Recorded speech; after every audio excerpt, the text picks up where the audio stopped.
নমস্কাৰ সমূহ অসমবাসী ৰাইজক জোনাক চেনেললৈ স্বাগতম জনাইছোঁ। ফ্ৰেণ্ডছ, সম্পূৰ্ণ ৩৫ বছৰৰ পিছতহে লেণ্ড কৰিলে এখন এৰোপ্লেনে। শুনিবলৈ অবিশ্বাস্য কিন্তু সত্য। যদি বিশ্বাস হোৱা নাই গুগলত গৈ চাৰ্চ কৰি চাব পাৰে।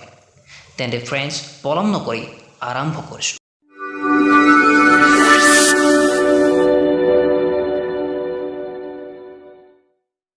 The last flight. এই কথাটো সম্পূৰ্ণৰূপে গোপনে ৰাখিছে আৰু ইয়াৰ লগত জড়িত সকলো তথ্য চিক্ৰেট। এই কথাটো ৪ ছেপ্টেম্বৰ ১৯৫৪ চনৰ ছয়েণ্টাগো EWM 513 ফ্লাইটখন জাৰ্মানীৰ এটা বন্দৰৰ পৰা উৰা মাৰিছিল। এই যাত্ৰাটো ১৮ ঘণ্টাৰ আছিল। উৰণৰ কিছু সময় পিছতে ফ্লাইট কণ্ট্ৰল ৰুমৰ লগত সংযোগ বিচ্ছিন্ন হৈছিল।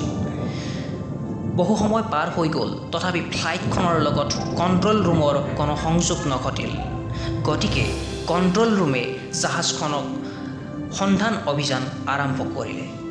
বহুদিন সন্ধান অভিযান চলাৰ পিছত জাহাজখন বিচাৰি নোপোৱাত সন্ধান অভিযান শেষ হ'ল।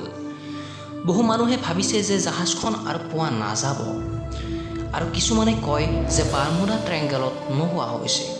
মুঠৰ ওপৰত সঠিক তথ্য কাৰো হাততেই নাছিল। এনেদৰে বহু বছৰ পাৰ হৈ গ'ল আৰু জাহাজখনত থকা মানুহ আৰু জাহাজ একোৰে সন্ধান নলাল। তাৰ উপৰিও সেই সময়ত কোনো জাহাজ দুৰ্ঘটনাও হোৱা নাছিল। তেনেহ'লে জাহাজখন ক'লৈ গ'ল?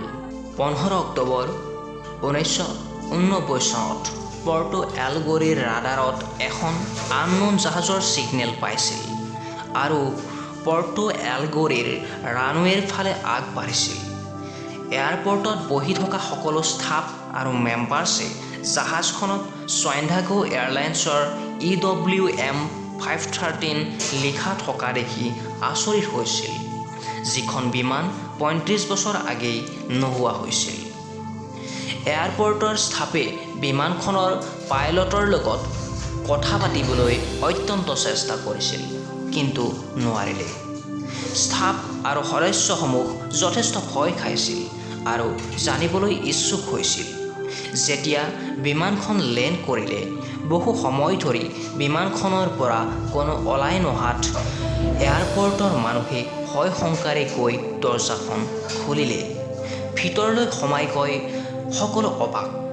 দেখিলে যে বিমানখনৰ ছিটবোৰত নৰকংকাল। লগে লগে পাইলটৰ আসনৰ ফালে দৌৰি গ'ল আৰু তাতো দেখিলে পাইলটজন জীৱিত মানুহ নহয়, এটা কংকালহে। তেওঁলোকে আৰু জানিবলৈ বাকী নাই যে সেইখনেই আছিল ৩৫ বছৰ আগেয়ে নোহোৱা হোৱা ছয়েণ্টাগো এয়াৰলাইন্সৰ EWM 513 বিমান। এই ঘটনাটো তাৰ চৰকাৰে গোপনে ৰাখিলে বিমানখনৰ সকলো ৰহস্য। তো ফ্ৰেণ্ডছ, আপোনালোকে কি ভাবে এই বিমানখনৰ বিষয়ে কমেণ্ট বক্সত কমেণ্ট কৰিব পাৰে। এনেকুৱা ধৰণৰ ভিডিঅ' প্ৰতিদিনে উপলব্ধ হয় কেৱল জোনাক চেনেলত। গতিকে চেনেলটো ছাবস্ক্ৰাইব কৰিবলৈ নাপাহৰিব। আজিলৈ আহিছোঁ, ধন্যবাদ।